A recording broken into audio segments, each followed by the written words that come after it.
Hi, hello all, welcome to my YouTube channel. Next one എന്ന് പറയുന്നത് page number 317 imagery ആണ്. Imagery എന്ന് പറയുന്നത് ഒരു ലാറ്റിൻ വേർഡാണ്. ഇമേജറി എന്ന് വെച്ചാൽ എന്താണ്? ഇമേജസ് യൂസ് ചെയ്തിട്ട് മീനിങ്സ് പ്രൊഡ്യൂസ് ചെയ്യുക, അതിനെയാണ് ഇമേജറി എന്ന് പറയുന്നത്.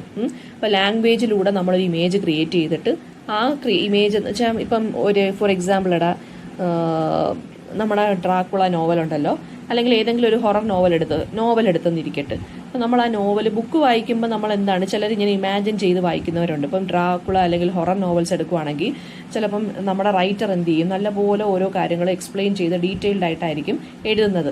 അതായത് ഇപ്പോൾ ഒരു ഡാർക്ക്നെസ്സിനെ കുറിച്ച് അല്ലെങ്കിൽ നൈറ്റിനെ കുറിച്ച് വിവരിക്കുകയെന്ന് വിചാരിച്ചോ. അപ്പോൾ എങ്ങനെയൊക്കെ ആയിരിക്കും എഴുതുന്നത് നമ്മുടെ റൈറ്റർ? ബാറ്റ്സിൻ്റെ സൗല് കേൾക്കുന്നു, ചീവീടിൻ്റെ കരച്ചിൽ കേൾക്കുന്നു, വവ്വാലിൻ്റെ പിന്നെ മൂങ്ങയുടെ കരച്ചിൽ, പിന്നെന്താണെടാ, പിന്നെ ഡാർക്ക്നെസ്സിനെ കുറിച്ച് പറയുമ്പോൾ പിന്നെ എന്താണ്, ഭയങ്കര ഇരുട്ട്, ഇങ്ങനെയുള്ള കുറേ കാര്യങ്ങൾ ഇമേജസ് യൂസ് ചെയ്യും. ആ ഇമേജസ് എന്തിനാണ് ഡീറ്റെയിൽഡ് ആയിട്ട് ഇങ്ങനെ യൂസ് ചെയ്യുന്നത്? നമ്മുടെ മൈൻഡിൽ ഒരു ഇമേജ് ക്രിയേറ്റ് ആയി കിട്ടാൻ. ഇതിനെയാണ് ഇമേജറി എന്ന് പറയുന്നത്. ജസ്റ്റ് ഇമേജസ് യൂസ് ചെയ്തിട്ട് ഒരു കാര്യം പറയാൻ ശ്രമിക്കുന്നതിനെയാണ് ഇമേജറി എന്ന് പറയുന്നത്. നമുക്ക് കുറച്ച്, അതായത് വായിക്കുന്ന റീഡേഴ്സിന് കുറച്ച് അപ്പീലിംഗ് ആയിട്ട് തോന്നാൻ വേണ്ടിയാണ് കേട്ടോ. അതായത് A picture made out of words, അതാണ് ഇമേജറി എന്ന് പറയുന്നത്. പിന്നെ ഇമേജറി എന്ന് പറയുന്നതിന് പിന്നെന്താണടാ, ഒരു നമുക്ക് നമ്മുടെ സെൻസസിന്, നമ്മുടെ 5 സെൻസസ് ഉണ്ടല്ലോ, അതിനെ അപ്പീൽ ചെയ്യാൻ വേണ്ടിയുള്ള എഴുത്തിനെയാണ് നമ്മൾ ഇമേജറി, അതിനുവേണ്ടിയാണ് ഇമേജറി യൂസ് ചെയ്യുന്നത് കേട്ടോ. പിന്നെ ഓരോ കാര്യങ്ങളെക്കുറിച്ച് ഡിസ്ക്രൈബ് ചെയ്യാനും സീനിനെ ഡിസ്ക്രൈബ് ചെയ്യാനും ഒക്കെയാണ് ഇമേജറി യൂസ് ചെയ്യുന്നത്. ഇതൊരു ഫിഗറേറ്റീവ് ലാംഗ്വേജും കൂടിയാണ്. പോയത്തിനകത്തും ഒക്കെ യൂസ് ചെയ്യാറുണ്ട് ഇതിനെ. പിന്നെന്താണ്, മെറ്റഫറിൻ്റെയും സിമിലിയുടെയൊക്കെ കൂടപ്പുറപ്പായിട്ടൊക്കെ നമ്മൾ ഇമേജറിയെ കൺസിഡർ ചെയ്യുന്നത് കേട്ടോ. പിന്നെ ഷേക്സ്പിയറിൻ ഇമേജറിയൊക്കെ ഉണ്ട്. ഷേക്സ്പിയേഴ്സ് ഇമേജറി എന്ന് പറഞ്ഞ് ഒരു റൈറ്റർ തന്നെ ഒരു ബുക്ക് പബ്ലിഷ് ചെയ്തിട്ടുണ്ട്, കാരോലൈൻ സ്പർജിയൻ എന്നും പറഞ്ഞ്. പേജ് നമ്പർ 318 ഫസ്റ്റ് പാരഗ്രാഫ് ലാസ്റ്റിലോട്ട് കൊണ്ടുവന്നിട്ടുണ്ട് ഷേക്സ്പിയർ യൂസ് ചെയ്തിട്ടുള്ള ഇമേജസിനെ കുറിച്ചൊക്കെ പറയാൻ. അടുത്ത വാക്കെന്ന് പറയുന്നത് സിമ്പലാണ്. സിമ്പൽ എന്ന് വെച്ച് കഴിഞ്ഞാൽ എന്താണ്? ഒരു ഒബ്ജക്റ്റ് അല്ലെങ്കിൽ ഒരു ഇമേജ്. നമ്മൾ ആ ഒരു ഒബ്ജക്റ്റിനെ അല്ലെങ്കിൽ ഇമേജിനെ യൂസ് ചെയ്ത് വേറൊരു കാര്യം പറയാൻ ശ്രമിക്കുന്നതിനെയാണ് സിമ്പൽ എന്ന് പറയുന്നത്. അതായത് ഇപ്പോൾ ഒരാൾ മരിച്ചു എന്ന് പറയുന്നതിനേക്കാട്ടിലും അയാളുടെ മരിച്ച ഫോട്ടോ, അയാളുടെ ഒരു ഫോട്ടോ ഹാങ് ചെയ്ത് വോളിൽ ഇട്ടേക്കുന്ന കാണിച്ചു തരുന്ന നമുക്ക് മനസ്സിലാവും എന്താണ് അയാൾ മരിച്ചു എന്ന്. സോ സിമ്പൽ എന്ന് പറയുന്നത് എന്താണ്? ഒരു ഇമേജ് അല്ലെങ്കിൽ ഒബ്ജക്റ്റ് വഴി നമ്മൾ മീനിങ്സ് കൺവേ ചെയ്യുന്നതിനാണ് നമ്മൾ സിമ്പൽ എന്ന് പറയുന്നത്. ഒരുപാട് റൈറ്റേഴ്സ് സിമ്പിൾസ് യൂസ് ചെയ്തിട്ടുണ്ട്. സിമ്പിൾസ് എന്ന് പറയുന്നത് എന്താണ്? ഇപ്പോൾ ഒരു കാര്യം സമാധാനം കാണിക്കാൻ വേണ്ടി നമുക്ക് പ്രാവിനെ കാണിക്കാം. ലാമ്പ്, അതായത് നമ്മുടെ ഒരു കുഞ്ഞൊരു ആട്ടിൻകുട്ടിയെ കാണിക്കാൻ വേണ്ടി നമുക്ക്, ഇന്നസെൻസിനെ കാണിക്കാൻ വേണ്ടി നമുക്ക് ആട്ടിൻകുട്ടിയെ കാണിക്കാം അല്ലേ. ഒരു ഫ്ലവർ അല്ലെങ്കിൽ ലവിനെ കാണിക്കാൻ വേണ്ടി നമുക്ക് റോസ് എന്നുള്ള ഫ്ലവറിനെ കാണിക്കാം. ഓക്കെ, അപ്പോൾ ഇതൊക്കെയാണ് എന്തെന്ന് പറയുന്ന സിമ്പിൾസ് എന്ന് പറയുന്നത്.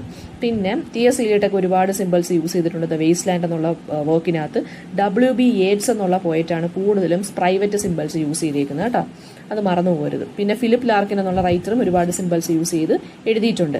അടുത്ത വേർഡാണ് സിംബോളിസം. സിംബോളിസം എന്ന് പറയുന്നത് എന്താണെടാ? സിമ്പിൾസ് യൂസ് ചെയ്ത് നമ്മൾ എന്തെങ്കിലും ഒരു കാര്യം റെപ്രസെന്റ് ചെയ്യുന്നതിനെയാണ് സിംബോളിസം എന്ന് പറയുന്നത് കേട്ടോ. സിംബോളിസം ആണെങ്കിലും സിമ്പിൾസ് ആണെങ്കിലും ഒരുപാട് റൈറ്റേഴ്സും ഓതേഴ്സും എഴുതിയിട്ടുണ്ട്. പിന്നെ ജോസഫ് കോൺറാഡ് എന്നുള്ള റൈറ്റർ സ്നേക്ക് എന്നുള്ളൊരു സിംബോളിസം ഹാർട്ട് ഓഫ് ഡാർക്ക്നെസ് എന്നുള്ള അയാളുടെ വർക്കിനകത്ത് യൂസ് ചെയ്തിട്ടുണ്ട്. അതായത് ഈ ഓരോ റൈറ്റേഴ്സും ഓരോ സിമ്പിൾസിനെ ഇങ്ങനെ യൂസ് ചെയ്തിട്ടുണ്ടെന്ന് പറയുവാണ് കേട്ടോ. പിന്നെ സിംബോളിസ്റ്റ് മൂവ്മെന്റ് എന്ന് പറഞ്ഞൊരു മൂവ്മെന്റ് 19th സെഞ്ചുറിയുടെ പകുതിയിൽ ഫ്രാൻസിൽ വന്നിട്ടുണ്ട്. അത് റിയലിസം എന്നുള്ള മൂവ്മെന്റിനെതിരെ വന്നതാണ്.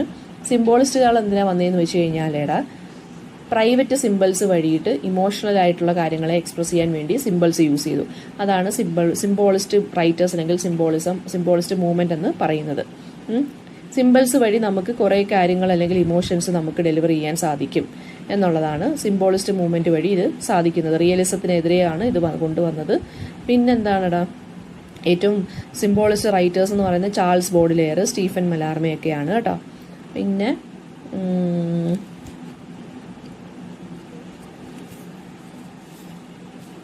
നെക്സ്റ്റ് വൺ എന്ന് പറയുന്നത് പേജ് നമ്പർ 320 സിമിലിയാണ്. സിമിലി എന്ന് പറയുമ്പോൾ അറിയാലോ, ഫിഗർ ഓഫ് സ്പീച്ച് ആണ്. രണ്ട് ഡിസിമിലർ ആയിട്ടുള്ള കാര്യങ്ങളെ ആസ് അല്ലെങ്കിൽ ലൈക്ക് വെച്ച് കമ്പയർ ചെയ്തതാണ് സിമിലി എന്ന് പറയുന്നത്. അതായത് ഷീ ഈസ് ലൈക്ക് എ റോസിനെ പോലെയാണ്.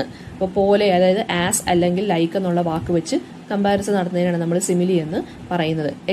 മെയിൻ എക്സാമ്പിൾ എന്ന് പറയുന്നത് റോബർട്ട് ബേൺസ് എന്നുള്ള റൈറ്ററിന്റെ my love is like a red rose കേട്ടോ. പിന്നെ പ്രോസിൽ നമ്മൾ പോയത്തിനകത്തും അതുപോലെ തന്നെ അല്ലാതെ നോവൽസിനകത്തും ഒക്കെ നമ്മൾ സിമിലീസ് ഒക്കെ യൂസ് ചെയ്തിട്ടുണ്ട്.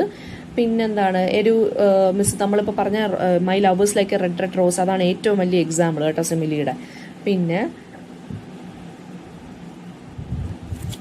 അടുത്ത മെറ്റഫറാണ്. മെറ്റഫർ എന്ന് പറയുന്നത് എന്താണെടാ?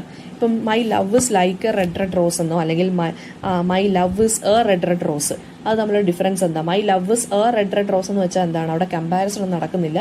പോയിട്ട് കറക്റ്റ് ചെയ്ത് നല്ലപോലെ സ്ട്രോങ് ആയിട്ട് പറയുവാണ് എൻ്റെ ലവ് റോസ് ആണ് പോലെയാണ്. My love is like a red rose എന്ന് വെച്ചാൽ എൻ്റെ ലവ് ഒരു റോസാ പൂവിനെ പോലെയാണ്.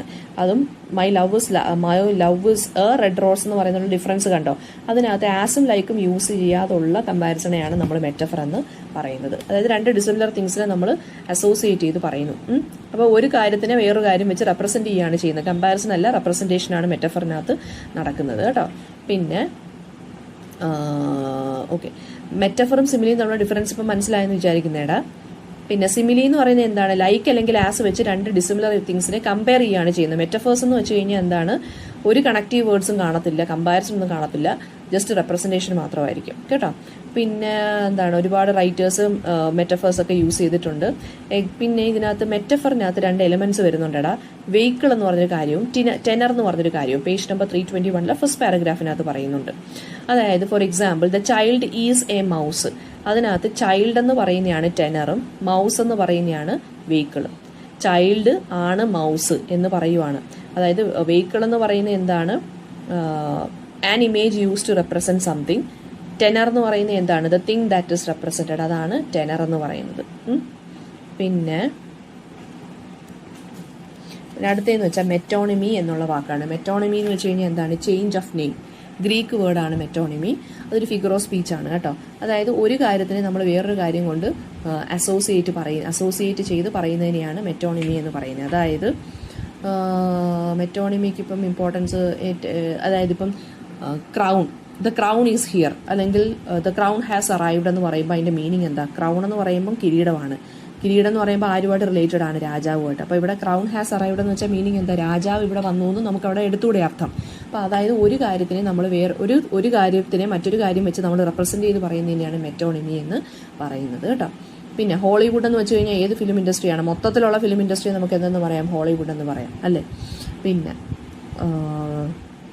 ഓക്കെ, നെക്സ്റ്റ് വൺ എന്ന് പറയുന്നത് സിനക് ഡക്ക് ആണ്. Page number 322 36th word. Synecdoche എന്ന് പറയുന്ന ഒരു ഫിഗർ ഓഫ് സ്പീച്ച് ആണടാ. അതായത് ഒരു എലമെന്റിനെ വെച്ചിട്ട് വേറെ ഒരു സംഭവത്തിന്റെ കംപ്ലീറ്റ് കാര്യത്തിനെ പറയുന്നതാണ് നമ്മൾ സിനക് ഡക്ക് എന്ന് പറയുന്നത്. എക്സാമ്പിൾ വെച്ചിട്ട് നിനക്ക് മനസ്സിലാവത്തുള്ളൂ. ഫോർ എക്സാമ്പിൾ ലൈക്ക് വീൽസ് എന്ന് വെച്ചാൽ അതിന് കാറെന്ന് നമുക്ക് ഉദ്ദേശിക്കാം. പിന്നെന്താ നമുക്ക് പറയാവുന്നത്? വീൽസ്. അതുപോലെ തന്നെ 10 ഹാൻഡ്സ്. 10 ഹാൻഡ്സ് എന്ന് വെച്ചാൽ മീനിങ് എന്താണെടാ? 10 ആളുകൾ. അപ്പം സിനക് ഡക്ക് എന്ന് വെച്ച് കഴിഞ്ഞാൽ എന്താണ്? ഒരു പാർട്ടിനെ വെച്ചിട്ട് നമ്മളൊരു ഹോളിനെ റെപ്രസെന്റ് ചെയ്യുന്നതിനെയാണ് സിനക് ഡക്ക് എന്ന് പറയുന്നത്. പാർട്ട് ഇസ് യൂസ്ഡ് ടു, അല്ലെങ്കിൽ whole is used to represent a part. അതാണ് സിനക് ഡക്ക്. എക്സാമ്പിൾ എന്ന് പറയുന്നത് സെയിൽ എന്ന് പറയുമ്പോൾ ബോട്ട് എന്ന് പറയുന്നതിന് വരെ നമുക്ക് എന്ത് യൂസ് ചെയ്യാം? സെയിൽ എന്നുള്ള വാക്ക് യൂസ് ചെയ്യാം. കാറിന് പകരം നമുക്ക് വീൽസ് എന്നുള്ള വാക്ക് യൂസ് ചെയ്യാം കേട്ടോ. പിന്നെ ഈ വയലിൻ, ഗിറ്റാർ എന്ന് പറയുന്നതിന് വരെ നമുക്ക് സ്ട്രിങ് ഇൻസ്ട്രുമെന്റ്സ് എന്ന് പറയാം. സ്ട്രിങ് എന്ന് പറയുന്നത് എന്തിനാണ്? വയലിനെ, ഗിറ്റാറിനെ ഒക്കെ വേണമെങ്കിൽ പറയാം.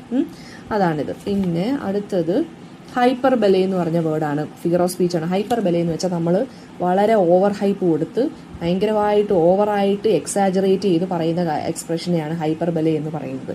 നമ്മൾ ഫോർ എക്സാമ്പിൾ, ഞാൻ നിനക്ക് വേണ്ടി എറ്റേണിറ്റി വരെ കാത്തിരിക്കും എന്ന് വെച്ചാൽ മീനിങ് അതൊന്നും അയാൾ മരിക്കാതെ എറ്റേണിറ്റി വരെ കാത്തിരിക്കും ഇല്ല. അതൊക്കെ എന്താണ്? ഓവർ എക്സാജറേഷനാണ്. അങ്ങനെയുള്ള കാര്യങ്ങളെയാണ് ഹൈപ്പർ ബലെ എന്ന് പറയുന്നത് കേട്ടോ. പിന്നെ വളരെ സീരിയസ് ആയിട്ടുള്ള സിറ്റുവേഷനിലോ അല്ലെങ്കിൽ വളരെ കോമിക്കൽ ആയിട്ടുള്ള സിറ്റുവേഷനിലോ നമുക്ക് ഹൈപ്പർ ബലെ നമുക്ക് യൂസ് ചെയ്യാം. പിന്നെ ജാക്കോബിയൻ ഏജിലും ജാക്കോബിയൻ ഡ്രാമാസിലും ഒക്കെയാണ് ഹൈപ്പർ ബലെ ഒരുപാട് യൂസ് ചെയ്തിട്ടുള്ളത് കേട്ടോ. പിന്നെ അടുത്ത വേർഡ് ലൈറ്റോട്ടസ് എന്നുള്ളതാണ്. Page number 323 38th word. ലൈറ്റോട്ടസ് എന്ന് വെച്ച് കഴിഞ്ഞാൽ എന്താണ്? അത് ഒരു ഫിഗർ ഓഫ് സ്പീച്ച് ആണ്. അതായത് നമ്മളൊരു പോസിറ്റീവ് ആയിട്ടുള്ള കാര്യം പറയുവാണ്, പക്ഷെ അത് നെഗറ്റീവായിട്ടേ നമ്മളത് പറയത്തുള്ളൂ. അതായത് എക്സാമ്പിൾ എന്ന് പറയുന്നത് ഹൈപ്പർ ബലയുടെ ഓപ്പോസിറ്റ് ആണ് ഈ ലിറ്റോട്ടസ് അല്ലെങ്കിൽ ലൈറ്റോട്ടസ് എന്ന് പറയുന്നത്. നമ്മളത് എവറിഡേ സ്പീച്ചിലൊക്കെ യൂസ് ചെയ്യുന്ന കാര്യമാണ്. For example, if something is not bad എന്ന് വെച്ചാൽ മീനിങ് എന്താ? Something is very good. അപ്പോൾ നമ്മളിപ്പം പറയുവാണ് ഹി ഈസ് നോട്ട് ബാഡ് എന്ന് വെച്ചാൽ മീനിങ് എന്താ? Is not a bad student എന്ന് വെച്ചാൽ മീനിങ് എന്താ? ഹീസ് എ ഗുഡ് സ്റ്റുഡൻറ്റ് എന്ന് പറയാം. അപ്പോൾ he's not a bad student, അവിടെ ഒരു നെഗറ്റീവ് കൊണ്ട് ഒരു പോസിറ്റീവായിട്ടുള്ള കാര്യമാണ് പറയാൻ ഉദ്ദേശിച്ചത്. അതിനെയുള്ള സിറ്റുവേഷൻസിനെയാണ് നമ്മൾ ലൈറ്റോട്ടസ് എന്ന് പറയുന്നത്. ഇപ്പോൾ ഇവിടെ വേറൊരു എക്സാമ്പിൾ പറയുവാണ്, he is not the brightest man. അപ്പോൾ അതിൻ്റെ മീനിങ് എന്താ? He is stupid. ആ ഹീ ഈസ് സ്റ്റുപ്പിഡ് എന്ന് പറയുന്നതിന് പകരം he is not the brightest man എന്ന്, അതായത് ഒരു പോസിറ്റീവായിട്ടുള്ള കാര്യത്തിന് നമ്മൾ നെഗറ്റീവാക്കി പറയുക, അല്ലെങ്കിൽ നെഗറ്റീവായിട്ടുള്ള കാര്യത്തിന് നമ്മൾ എന്ത് ചെയ്യുക, അല്ല സോറി, അതാണ് മെയിൻ മീനിങ്. ഒരു പോസിറ്റീവ് നമ്മൾ വായിച്ച് നോക്കുമ്പോൾ നമുക്ക് എന്താ അത് പോസിറ്റീവായിട്ട് തോന്നും, പക്ഷേ നെഗറ്റീവായിട്ടുള്ള വാക്കുകളായിരിക്കും അതിനകത്ത് യൂസ് ചെയ്തിരിക്കുന്നത് കേട്ടോ. പിന്നെ this is not a pleasant place എന്ന് വെച്ചാൽ അതിൻ്റെ മീനിങ് എന്താണിത്? ഒരു അഗ്ലി പ്ലേസ് ആണെന്ന് നമുക്ക് പറയുന്നതിന് പകരം എന്ത് പറയും? This is not a pleasant place. അപ്പം നെഗറ്റീവായിട്ട് ഇതിനെ പ്രസൻറ്റ് ചെയ്യുന്നു, ഒരു പോസിറ്റീവ് കാര്യത്തിനെ ആയിരിക്കും. അങ്ങനെ ആ ഒരു ഇതിനെയാണ് നമ്മൾ എന്തെന്ന് പറയുന്നത്? ലൈറ്റോട്ടസ് എന്ന് പറയുന്നത്. അടുത്ത അലിട്രേഷൻ. അലിട്രേഷൻ എന്ന് വെച്ച് കഴിഞ്ഞാൽ എന്താണെടാ? ഈ സൗണ്ട് റിപ്പീറ്റഡ് ആയിട്ട് വരുന്ന, അടുത്തടുത്ത് സൗണ്ടുകൾ റിപ്പീറ്റഡ് ആയിട്ട് വരുന്ന കാര്യത്തിനെയാണ് നമ്മൾ അലിട്രേഷൻ എന്ന് പറയുന്നത്. Repetition of speech sound. Old English പോയട്രിയിലാണ് ഈ അലിട്രേഷൻ എന്നുള്ള കാര്യം പെട്ടെന്ന് അതായത് ഇങ്ങനെ വന്നുകൊണ്ടേയിരുന്നത്. നമ്മുടെ വില്യം ലാംഗ്ലാൻഡിൻ്റെ പോയത്തിനകത്തെല്ലാം അലിട്രേഷൻ വന്നിട്ടുണ്ട്. അലിട്രേറ്റീവ് മീറ്റർ എന്ന് പറഞ്ഞൊരു സംഭവം തന്നെ ഉണ്ട് കേട്ടോ. പിന്നെ ഇതൊരു സ്റ്റൈലിസ്റ്റിക് ഡിവൈസാണ്. ഫോർ എക്സാമ്പിൾ കുബ്ല ഖാൻ എന്ന് പറഞ്ഞ കോളറിജിൻ്റെ പോയത്തിനകത്ത് പറയുന്നുണ്ട്, പേജ് നമ്പർ 324 ഒരു ലൈൻ പറയുന്നുണ്ട്, 5 മൈൽസ് മിയാൻഡറിങ്. അതിനകത്ത് മൈൽസ് മിയാൻഡറിങ് കണ്ടോ? സൗണ്ട്, അത് repetition of a speech sound ആണ്. With a mazy motion. വെച്ചല്ലേ തുടങ്ങുന്നത്? മെയ്സി മോഷൻ, അതാണ് റെപ്പറ്റേഷൻ എന്ന് പറയുന്നത്, അല്ലെങ്കിൽ അലിട്രേഷൻ എന്ന് പറയുന്നത് കേട്ടോ. പിന്നെ 19th സെഞ്ച്വറിയിലും നമ്മൾ ഒരു അലിട്രേഷൻ യൂസ് ചെയ്തിട്ടുണ്ട്. സ്വിൻബേൺ എന്നുള്ള റൈറ്ററാണ് അലിട്രേഷൻ ഒരുപാട് യൂസ് ചെയ്ത 19th സെഞ്ച്വറി റൈറ്റർ. അടുത്തത് അസോണൻസ് എന്ന് വെച്ചാൽ എന്താണ്? വൗവൽസ് റിപ്പീറ്റഡ് ആയിട്ട് വരുവാണെങ്കിൽ അതിനെ അസോണൻസ് എന്ന് പറയുന്നു. അടുത്തടുത്ത വാക്കുകളിൽ വൗവൽസ് റിപ്പീറ്റഡ് ആയിട്ട് വരുവാണെങ്കിൽ അസോണൻസ്. പിന്നെ അതിനെ വോക്കാലിക് റൈം എന്നും പറയുന്നുണ്ട്. കീറ്റ്സിൻ്റെ ഓഡ് ഓൺ എ ഗ്രേഷനുകളിനകത്തും ഒക്കെ ഈ അസോണൻസ് വരുന്നുണ്ട്. ഫോർ എക്സാമ്പിൾ നോക്കിക്കോണേ, അവിടെ എക്സാമ്പിൾ കൊടുത്തിട്ടുണ്ട് അസോണൻസിന്. ടെന്നിസ് ആൻഡ് ലോട്ടസ് ഈറ്റേഴ്സ് എന്നുള്ള പോയത്തിനകത്തുനിന്ന് the lotus blooms below the barren peak, അതിനകത്ത് വൗവൽസ് റിപ്പീറ്റഡ് ആയിട്ട് അടുത്തടുത്ത വാക്കുകൾ റിപ്പീറ്റഡ് ആയിട്ട് വരുന്നുണ്ട്. ഇനി അടുത്തത് ഓണമെറ്റോപ്പിയ വേർഡ്സ്. ഓണമെറ്റോപ്പിയ വേർഡ് എന്ന് പറയുന്നതും ഫിഗർ ഓഫ് സ്പീച്ച് ആണ്. ഓണമെറ്റോപ്പിയ എന്ന് വെച്ചാൽ എന്താണ്? വേർഡ്സ് സൗണ്ടിനെ ഇമിറ്റേറ്റ് ചെയ്യുന്നതിനെയാണ് onomatopoeia words. For example, snake മറ്റേ സൗണ്ട് ഒക്കെ ഉണ്ടാക്കുന്നതിന് നമ്മൾ ആ ഒറ്റ വാക്ക് എന്താ? സ്നേക്ക് ഹിസ് എന്നാണ്. ആ ഹിസ് എന്നുള്ള വാക്കിൽ തന്നെ ഒരു സൗണ്ട് ഉണ്ട് അല്ലേ? റെയിൻ വാസ്, പിന്നെന്താണ് പറയുന്നത്? The bees were buzzing. Bees ഇങ്ങനെ മുരളുന്ന സൗണ്ടിനെ, ആ ഒരു സൗണ്ട് ഉണ്ടല്ലോ, എന്നുള്ള സൗണ്ട് ഉണ്ടല്ലോ, അതിനെ ബസ്സിങ് എന്നാണ് പറയുന്നത്. അപ്പോൾ ബസ്സിങ് എന്നുള്ള വാക്കിനകത്ത് തന്നെ ആ ഒരു ബീസിൻ്റെ സൗണ്ട് വരുന്നുണ്ട്. അതായത് സൗണ്ടിനെ ഇമിറ്റേറ്റ് ചെയ്യുന്ന വേർഡുകളെയാണ് നമ്മൾ ഓണമെറ്റോപ്പിക് വേർഡ്സ് എന്ന് പറയുന്നത് കേട്ടോ. അതിനെ നമ്മൾ പോയത്തിനകത്തും പ്രോസിനകത്തും യൂസ് ചെയ്യാറുണ്ട്. ഒരു സ്പെഷ്യൽ എഫക്റ്റ് വരാൻ വേണ്ടി യൂസ് ചെയ്യുന്നൊരു കാര്യമാണ്. പിന്നെ ലോർഡ് ടെന്നിസൻ്റെ വർക്ക്സിനകത്തൊക്കെ ഈ ഇത് വരുന്നുണ്ട്, യൂസ് ചെയ്യുന്നുണ്ട്. അടുത്ത വേർഡെന്ന് പറയുന്നത് ബാലഡാണ്. ഇനി ഒരു 2-3 വേർഡ്സും കൂടെ ഉള്ളൂ. ബാലഡ് എന്ന് പറയുന്നത് ലാറ്റിൻ വേർഡിൽ നിന്ന് വന്നതാണ്. ബാലഡ് എന്ന് വെച്ച് കഴിഞ്ഞാൽ എന്താണ്? ഒരു സോങ് ആണ്. അതൊരു സ്റ്റോറി, ഒരു കഥ പറയുന്ന ഒരു പോയത്തിനെയാണ് അല്ലെങ്കിൽ സോങ്ങിനെയാണ് നമ്മൾ ബാലഡ് എന്ന് പറയുന്നത്. അത് ഈ ബാലഡ് എന്ന് പറയുന്നത് മ്യൂസിക്കൽ ഇൻസ്ട്രുമെൻസിൻ്റെ അക്കമ്പനിയോട്, അതായത് ഡാൻസും മ്യൂസിക്കും ഒക്കെ കാണും. അതിനോടൊപ്പമാണ് നമ്മൾ ഈ ഒരു പാട്ട് പാടി പോകുന്നത് കേട്ടോ. പിന്നെ ഒരു പെട്ടെന്നുള്ളൊരു ബിഗിനിങ് ആയിരിക്കും ബാലഡ്സിനുള്ളത്. ലാംഗ്വേജ് വളരെ സിമ്പിളായിരിക്കും. സ്റ്റോറി എന്ന് പറയുന്ന ഡയലോഗിലൂടെ ആക്ഷനിലൂടെ പറഞ്ഞങ്ങ് പോകും. തീം എന്ന് പറയുന്നത് വളരെ ട്രാജഡി ആയിരിക്കും. പിന്നെ ഒരുപാട് റിഫ്രെയിൻസ് യൂസ് ചെയ്യും. റിഫ്രെയിൻസ് എന്ന് വെച്ചാൽ റിപ്പീറ്റഡ് ആയിട്ടുള്ള ലൈൻസ് ഒരുപാട് ഇതിനകത്ത് യൂസ് ചെയ്യും. എല്ലാം സിംഗിൾ എപ്പിസോഡിൽ തന്നെ പറഞ്ഞു തീർക്കും. പിന്നെ പെട്ടെന്ന് തന്നെയായിരിക്കും നറേഷനും കാര്യങ്ങളും എല്ലാം നടക്കുന്നത്. പിന്നെന്താണ് പറയുന്നത്? സറൗണ്ടിങ്സിനെ കുറിച്ച് വളരെ ഡീറ്റെയിൽഡ് ആയിട്ടൊന്നും പറയത്തില്ല. വളരെ സ്ട്രോങ് ആയിട്ടുള്ളൊരു ഡ്രമാറ്റിക് എഫക്റ്റ് ആയിരിക്കും ഇതിൽ ഉള്ളത്. പിന്നെ ഭയങ്കര ഇൻറ്റൻസ് ആയിരിക്കും ഇതിൻ്റെ കാര്യങ്ങൾ. പിന്നെന്താണ് പറയുന്നത്? ഓക്കെ, ഇമേജസ് എന്ന് പറയുന്നത് എന്താണ്? വളരെ സിമ്പിൾ ആയിട്ടുള്ള ഇമേജസ് ആയിരിക്കും യൂസ് ചെയ്യുന്നത്. 2 ടൈപ്സ് ഓഫ് ബാലഡാണ് ഇവിടെ ഉള്ളത്. ഫോക്ക് ബാലഡ് കൊണ്ട് ലിറ്ററി ബാലഡ് കൊണ്ട്. ഫോക്ക് ബാലഡിൻ്റെ വേറൊരു പേരാണ് ട്രഡീഷണൽ ബാലഡ്. ഈ ഫോക്ക് ബാലഡ് എന്ന് വെച്ചാൽ നമ്മുടെ നമ്മുടെ പുത്തൂരി എന്താണ് നമ്മുടെ ചതിക്കാത്ത മറ്റേ ചന്തു ഒക്കെ ഉണ്ടല്ലോ, പുത്തൂരം വീട്ടിലെ ചന്തു, പുത്തൂരം വീട്ടിലെ ഉണ്ണിയാർച്ച, അവരെക്കുറിച്ചുള്ള പാട്ട് പാടി നടക്കത്തില്ലേ? അതൊക്കെയാണ് നമ്മൾ ഈ ഫോക്ക് സോങ്സ് എന്ന് പറയുന്നത്. ഈ ഫോക്ക് സോങ്സ് അല്ലെങ്കിൽ ഫോക്ക് ബാലഡ് അല്ലെങ്കിൽ ട്രഡീഷണൽ ബാലഡ് എന്ന് പറയുന്നത് അതിനൊരു റൈറ്റർ കാണത്തില്ല. അതിൻ്റെ റൈറ്ററിനെ കുറിച്ച് നമുക്ക് അറിയത്തില്ല. അതിന് അനോണിമസ് റൈറ്ററാണ്. അതിങ്ങനെ പാട്ട് പാടി നടക്കുന്നതാണ്, ബൈ വേർഡ് ഓഫ് മൗത്ത് സ്പ്രെഡായി വരുന്നതാണ്. അതിനെ എവിടെയും എഴുതി വെച്ചിട്ടില്ല. ലിറ്ററി ബാലഡ് എന്ന് പറയുന്നത് എന്താണ്? അതിനൊരു പോയറ്റ് കാണും, അയാളായിരിക്കും കമ്പോസ് ചെയ്യുന്നത്. 19th century പോയറ്റ്സ്, അതായത് ലിറ്ററി ബാലഡ് എക്സാമ്പിൾ എന്ന് പറയുന്നത് നമ്മുടെ കോൾറിഡ്ജിൻ്റെ വർക്കുണ്ട്, നമ്മുടെ തോമസ് ഹാർഡിയുടെ ഒക്കെ ഒരുപാട് ബാലഡ് ഇറങ്ങിയിട്ടുണ്ട്. മ്യൂസിക് കാണും, ലവ് സോങ്സ് ഒക്കെ കാണും. പിന്നെ ഓക്കെ, ദെൻ കോൾറിഡ്ജിൻ്റെ റൈം ഓഫ് ദി ഏൻഷ്യന്റ് മാരിനൊക്കെ ലിറ്ററി ബാലഡാണ് കേട്ടോ. ബാലഡിൻ്റെ സ്റ്റാൻസ ഫോമാണ് ബാലഡ് സ്റ്റാൻസ എന്ന് പറയുന്നത്. പിന്നെ ബാലഡ് എഴുതുമ്പോൾ നമ്മൾ ഈ ബാലഡ് സ്റ്റാൻസ ഫോമാണ് യൂസ് ചെയ്യുന്നത് കേട്ടോ. പിന്നെ ഓക്കെ, ടേഴ്സ റിമ എന്ന് പറയുന്നത് ഇറ്റലിയിൽ നിന്ന് തോമസ് വൈറ്റ് എന്ന് പറഞ്ഞ റൈറ്റർ കൊണ്ടുവന്നതാണ് ടേഴ്സ റൈമ. അത് ഒരു റൈമിംഗ് മീറ്റർ ആണ് കേട്ടോ ടേഴ്സ റൈമ. അതായത് ഒരു സ്റ്റാൻസിൽ 3 ലൈൻ കാണും കേട്ടോ. അങ്ങനെ വരുന്നോണ്ടിരിക്കുന്നതിന് ടേഴ്സ റൈമ എന്ന് പറയുന്നത്. അതിൻ്റെ റൈം സ്കീമൊക്കെ A-B-A എന്നിങ്ങനെയാണ് വന്നു പോകുന്നത്. ടേഴ്സ റൈമയിൽ എഴുതിയിരിക്കുന്ന പോയംസ് ഏതൊക്കെയാണ്? ഓ ടു ദ വെസ്റ്റ് വിൻഡ് കേട്ടോ. ഒട്ടാവ റിമ എന്ന് പറയുന്നതും ഒരു ഇറ്റാലിയൻ സ്റ്റാൻസ ഫോമാണ്. അതിനെ സർ തോമസ് വൈറ്റ് ആണ് കൊണ്ടുവന്നത്. പിന്നെന്താണ് പറഞ്ഞേക്കുന്നത്? അതിനൊരു ലിറിക്കൽ സ്വീറ്റ്നെസ് കാണും. ഈ ഒട്ടാവ റൈമയുടെ പ്രത്യേകത എന്താണ്? ഒരു സ്റ്റാൻസയ്ക്കകത്ത് 8 ലൈൻ കാണും. അത് അയാംബിക് പെന്റമീറ്ററിലായിരിക്കും എഴുതിയിരിക്കുന്നത്. അതിൻ്റെ റൈം സ്കീം കൊടുത്തിട്ടുണ്ട്. ഹ്യൂമറസ് ആയിട്ടുള്ള പോയംസിനകത്തോ സറ്ററിക്കൽ ആയിട്ടുള്ള പോയംസിനകത്തായിട്ടായിരിക്കും ഇത് കൊണ്ടുവരുന്നത്.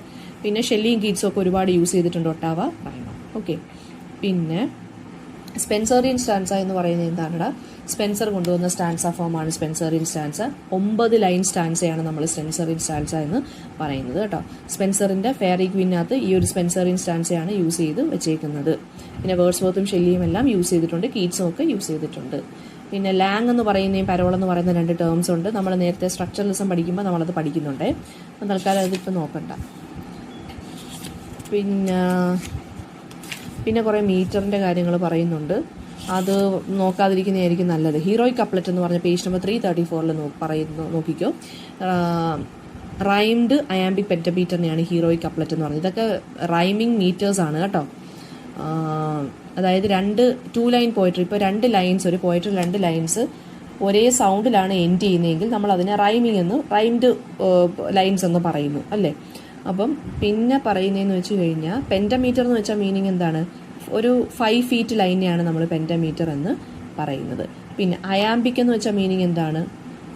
2 സിലബിലും, അതായത് ഒരു വേണം എന്നുണ്ടെങ്കിൽ നോക്കിയാൽ മതി കേട്ടോ. ഈ ഹീറോയിക് കപ്ലറ്റ് എന്ന് വെച്ചാൽ വേറൊന്നുമില്ല, ഈ ഹീറോയിക് ഡ്രാമാസിൽ യൂസ് ചെയ്യുന്ന ഒരു റൈമിംഗ് മീറ്ററിനെയാണ് നമ്മൾ ഹീറോയിക് കപ്ലറ്റ് എന്ന് പറയുന്നത്. അങ്ങനെ അറിഞ്ഞു വെച്ചാലും മതി. ചോസറാണ് ഇത് ഇൻട്രൊഡ്യൂസ് ചെയ്ത് ഇംഗ്ലീഷ് പോയട്രിയിലോട്ട്. ചോസറിൻ്റെ കാൻറ്റർബറി ടെയിൽസ് ഹീറോയിക് കപ്ലറ്റിലാണ് എഴുതിയിരിക്കുന്നത് കേട്ടോ. പിന്നെ ഡ്രൈഡനും ഒക്കെ ഇത് യൂസ് ചെയ്തിട്ടുണ്ട്. വാട്ട് ഈസ് ബ്ലാങ്ക് വേഴ്സ് നോക്കി വെച്ചേക്കുന്നത് നല്ലതായിരിക്കും. ബ്ലാങ്ക് വേഴ്സ് എന്ന് പറയുന്നത് എന്താണ്? അയാംബിക് പെന്റമീറ്ററിൻ്റെ അൺറൈംഡ് വേർഷനെയാണ് ബ്ലാങ്ക് വേഴ്സ് എന്ന് പറയുന്നത്. ഏൾ ഓഫ് സറയാണ് കൊണ്ടുവന്നത്. പിന്നെന്താണ്? മാർലോ പിന്നെ വളരെ ഫ്ലെക്സിബിൾ ആയിട്ടുള്ളൊരു മീറ്ററാണ് കേട്ടോ. പാരഡൈസ് ലോസ്റ്റൊക്കെ മിൽട്ടൺ എഴുതിയത് ബ്ലാങ്ക് വേഴ്സിലാണ്. പിന്നെ പാസ്റ്ററൽ എലിജി നമ്മൾ നേരത്തെ പഠിച്ചിട്ടുള്ളതാണ്. Pastoral elegy. ഓക്കെ, എന്തെങ്കിലും ഡൗട്ട് ഉണ്ടെങ്കിൽ കമൻറ്റ് ബോക്സിൽ ചോദിക്കുക. Thank U.